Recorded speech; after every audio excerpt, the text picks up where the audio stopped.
mukomere cyane mwa murakomeza kunyihanganira kubera ikibazo cy'amahera nawe naco ariko tudakomeza gushimira tutabuze gushimira Uwiteka w'amaye agacupa. Nagize ikibazo cy'amahera yego nakerera, ariko nanone Uwiteka w'amaye agacupa nkaba ngeze hano amahoro nashima. Kora subscribe. Amen.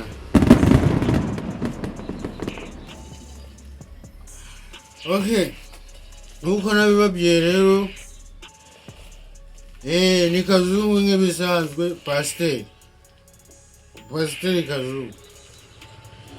Noneho ubwo nabibabwiye ati kajye kureba Kazungu andebera agacupa. Imana isima kanuresi amashimwe menshi ku Mana n'amashimwe menshi yewe. Amen. Urusengero rwacu narwo rurakenye nta n'akantu ko kurambikaho ye. Okay, turakomeje Bibiliya yacu. Iyi ni Bibiliya yera. Uwiteka yashizeho ngo tumenye amateka ye n'abakozi be n'abana be. Hano turi mu itangiriro mu gitabo cy'uwitwa Mose. Uwo yari mukuru wa Yesu.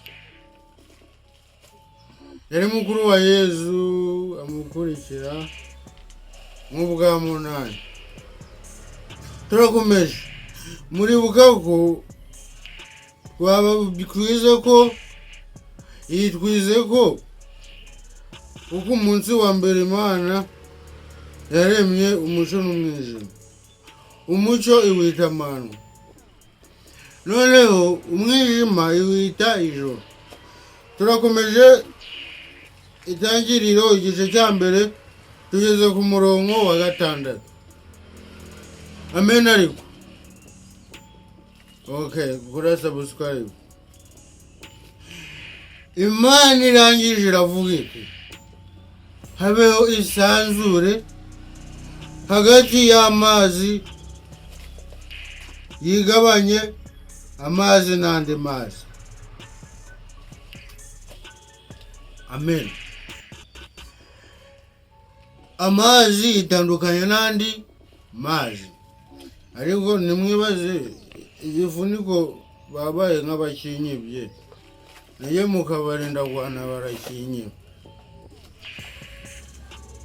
Imana irema iyo sanzure igabanya amazi yo munsi y'isanzure nayo hejuru yayo biba bityo. Imana ivuga ngo Imana iravuga iti amazi yo hasi nayo hejuru bitandukanye. Amen. Ugo ni umurongo wa 7. Hejuru yayo biba bityo. Imana yita ya iryo sanzure ijuru. Buragoroba buracya. Uwo munsi ni umunsi wa kabiri.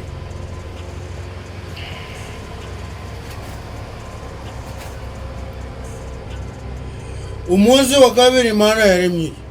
Umunsi wa kabiri twumvise ko Imana yaremye isanzure iryo hejuru iryita ijuru, iryo sanzure. Kandi umunsi wa kabiri Imana yatandukanyije amazi n'andi mazi. Ibyo bintu tubyumvikaneho. Umunsi wa kabiri ndakeka ku iki gice cya kabiri twakwiga ku ngabo, kandi Yesu akomeza abahikiye umugisha. Ariko mukore subscribe. Nkomeza kubibutsa ko Uwiteka n'umwungeri wanje, sinzakena ndi kumwe nawe, sinzabura agacupa ndi kumwe nawe, kuko n'umwami wanjye. mwebwe mutya mwubaha nadutubaza aba. Okay, mukomeze kaze nduhuke nongere ngaruke tugere ku munsi wa kangahe wa gatatu.